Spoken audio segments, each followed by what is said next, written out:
Hello বন্ধুরা, তোমরা কেমন আছো? আমি তো ভালো আছি। প্রতিদিনের মতন ভিডিও নিয়ে চলে আসছি। সবাইকে জানি গুড মর্নিং।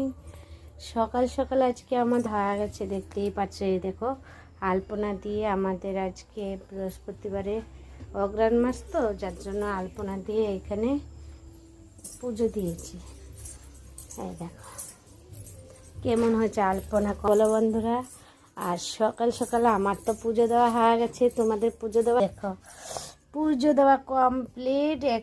আমার ঠাকুরের কেমন পুজো দিয়েছি কমেন্ট করে অবশ্যই বলো বন্ধুরা। এই দেখো, ফ্লাশটা জ্বালিয়ে দিতে মনে। এই দেখো ঠাকুরকে কি সুন্দর করে সাজিয়ে গুজিয়ে চান করে পুজো দেওয়া হয়ে গেছে, দেখতেই পাচ্ছ এখানে। আবার সেদিনকে এই যে ছোট কার্তিক ফেলে দেওয়া গেছিলো, ওই কার্তিক ঠাকুর এখানে বসে দেখো। আর আলপনাটা কেমন হচ্ছে কমেন্ট করে অবশ্যই বলো বন্ধুরা। আর কার কার পূজা দেওয়া হয়েছে বন্ধুরা কমেন্ট করে অবশ্যই বলো। আমি শাড়ি পরেছি, দেখতেই পাচ্ছ। আমার পুজো দেওয়া কমপ্লিট হয়ে গেছে। কমেন্ট করে অবশ্যই বলো কেমন হয়েছে পুজো দেওয়া।